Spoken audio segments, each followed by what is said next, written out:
Mark Zuckerberg doesn't like the Apple Vision Pro. The PlayStation 5 is in its Golden Girls era, and AMD finally throwing it back. Let's get into the hot news, everybody. I'm your bright host. We're going to be going over the hottest tech news I can find on the internet while you enjoy your breakfast this Thursday, February 15th, 2024. We're going to start off today about a video that seems to be making the rounds across the internet with Mark Zuckerberg giving his thoughts on the Apple Vision Pro. Mark Zuckerberg, the guy behind the company known as Meta, which owns the company that was Oculus, which makes the device like the Meta Quest 3. Where's mine? In this video shared across socials, Mr. Zuckerberg talks about how he thinks that not only is the Meta Quest 3 a better value, it is a better product, period. And the entire thing was filmed on the Meta Quest 3's little cameras on here, and he discusses a lot of the advantages that their company has. Which, as a user of both devices in the past little bit, I do understand where he's coming from. However, I do have to take a few quibbles with things. Number one,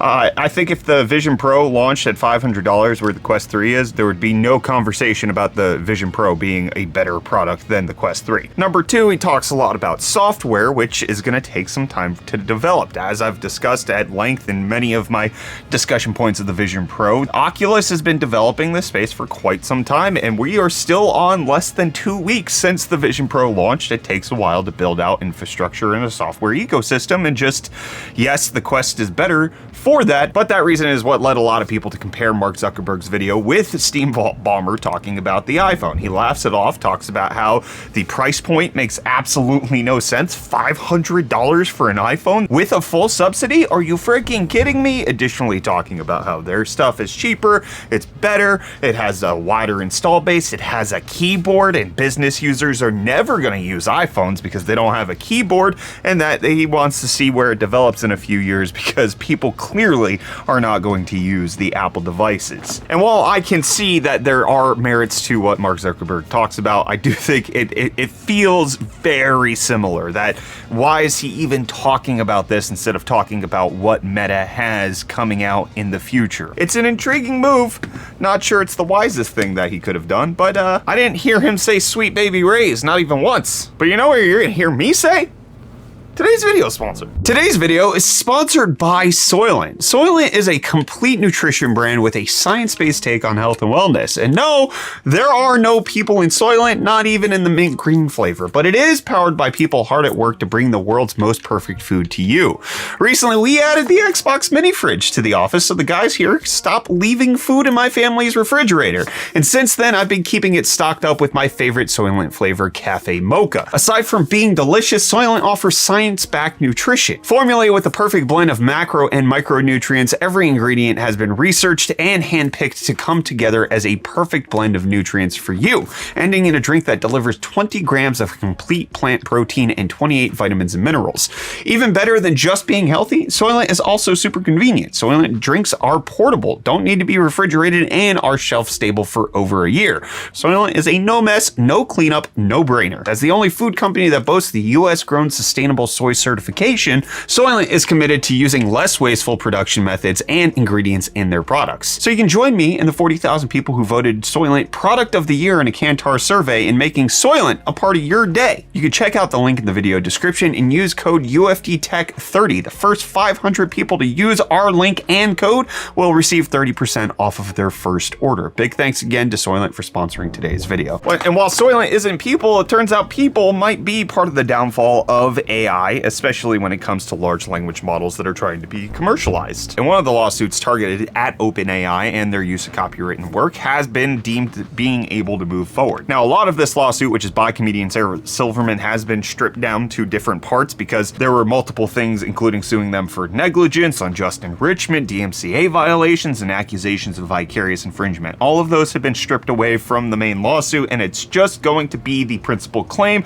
of that there is copywritten material being used to train the large language models, and that is not cool. So that's going to move forward. OpenAI tried to get this dismissed back in August of last year. That didn't move forward, and this is one of several lawsuits that's being held against OpenAI right now when it comes to copyright infringement, including by various other authors as well as the New York Times. So we'll have to see how all of this shakes forward, but this is a change in that the copyright portion of the lawsuit is going to march forward. So we'll, again, keep you updated here on Hot News as that develops. and Sony's developing their PlayStation 5 a little less because they're talking about how the PS5 is in its waning years, its golden years, and they marked down the number of units that they're expecting to sell from 25 million down to 21. They've already sold over 50 million units, but they think that they're not going to get as many as they once anticipated. Additionally, there will not be any first-party sequels for at least a year. This is at least until Q1 of 2025, so March 31st. They're anticipating that there will be no first-party games that are going to be released, and additionally, there aren't many that have been announced whatsoever. They're going to be looking to third-party titles to make up this deficit, like Final Fantasy Rebirth launching on February 29th, which is the same day we're launching our Rare Brew Coffee Company because it's Rare Disease Day, as well as with other games such as Konami's Silent Hill 2 or Stellar Blade and a few others. We're anticipating that the Wolverine game probably won't come out until late 2025, if not early 2026. However, the president of Sony Interactive Entertainment is changing hands because Jim Ryan has retired, and it's been announced that one of the plans to move forward when it comes to profitability is a more aggressive release schedule when it comes to first-party titles. So think of your God of Wars, think of your Jak and Daxters, hopefully. Maybe Jak and Daxter, Kyler? Oh, you think maybe they might want to be a first-party game for PlayStation? I would like that. You can do that. Kyler would be so excited, and I'm excited to see if Reece is back today. Yo, welcome back to UFD Deals, bringing the hottest tech deals on the internet. Happy Valentine's Day for yesterday, where I wasn't here, but deals. Starting off today, we have this Arctic Liquid Freezer 2 280 ARGB AIO CP liquid cooler available for only $71.34 with the coupon applied, making it $53.65 off. Then next up, we have this Montech Titan Gold 850 watt 80 plus gold fully modular power supply for only $99.99, making it $50 off. And then lastly, we have this AMD Ryzen 7 5700X CPU for only $183.99. And hey, with that, the deals are done. You can find these and more linked in the video description down below. But until next time, I'm gonna hand you off back to Brad for the rest of your hot news. Cheers. Thanks, Reece. Nvidia thinks that it's got a killer deal for you, and that's you don't need to spend $5 to $7 trillion in order to develop AI chips, and that might be a foolhardy endeavor. This is Nvidia CEO Jensen Huang talking about CEO of OpenAI Sam Altman's quest to get $5 to $7 million to build out a new set of infrastructure for AI chips. Jensen thinks that that probably isn't necessary, specifically saying if you just assume that computers never get any faster, you might come to the conclusion that we need 14 different planets and 3 different galaxies and 4 more suns to fuel all of this. Additionally saying that remember that the performance of the architecture is going to be improving at the same time. So you cannot assume just that you can buy more computers. You also have to assume that the computers are going to become faster, and therefore the total amount that you need is not going to be as much. Additionally, Jensen saying that Nvidia themselves have increased the computing power behind AI over 1 million-fold over the last decade, which is like more or less true. They have substantially increased what's going on, and they're additionally supposed to be coming out with their Blackwell GPUs later this year that are supposed to accelerate it even further. Just look at this graph right here.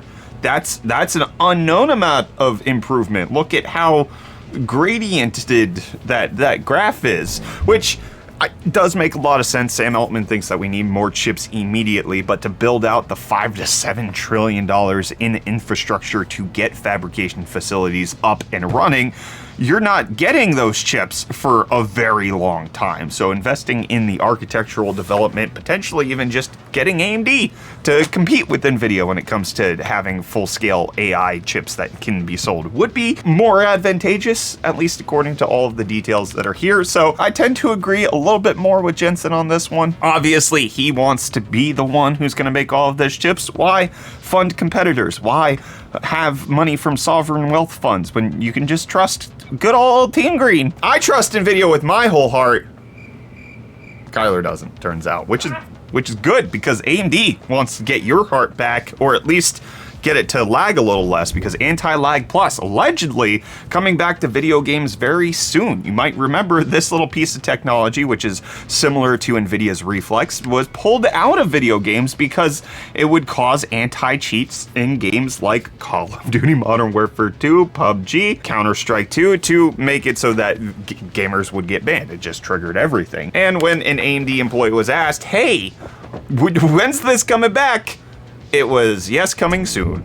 So This is just, number one, the marketing I've come to expect with AMD. I still remember and hold it against them that they launched a GPU in Fortnite like Star Wars launched a plot point in Fortnite with Palpatine returning. Can't make that move. And then also when asked about a critical software feature that, you know, you kind of would want the company to have, they, yeah, at some point we'll return to form for the thing that we took away from you after we promised that it was actually going to launch last year, but technically you don't have it anymore. It's just typical AMD things. And what's typical here on Hot News is I respond to your comments, so let's take a look at them. We got Archangel Ray saying, wow, Reece has great moves. And then we got Cyberridge saying, happy anniversary to the categorically unvibable one. He doesn't care. He's done celebrating. And then we have a couple more comments talking about how outside the US, iMessage is not really a big deal. It's mostly just WhatsApp, Messenger, third-party apps that are being used. I'm fully aware of this. The first time I discovered that the rest of the world doesn't use it was when I left America and I found out, oh, hey, I need to download third-party apps in order to make all of this happen, which is totally fair. And Jay Sherrod saying, you've been playing Need for Speed since 1994? You've aged well. Well, okay, number one, I didn't get the game on launch day, but I did play the original Need for Speed on Windows 3.11, probably in like 1995 when I was a small child. I played it on PC. It was fun. Also, there are a couple of other people talking about the Need for Speed type of things. Listen, Underground 2 is the best one. I will not hear or entertain any further debates. Additionally, Forza Horizon 4 and 5 was recommended as like an alternative. I don't really need to scratch my Need for Speed itch anymore. I got it out of the way. If they remake Underground 2, I will probably play that, but I also, like, I'd rather just drive a real car at this point. That's me personally. I understand why other people want different setups. Then Sean saying, that's messed up. I wanted deals. I had no idea. Reece had like microphone issues where he couldn't actually film. I wasn't aware that you guys were going to get a very lovely message from Sir Rick Astley himself. But I'm going to Astley that way. Hot News more tomorrow.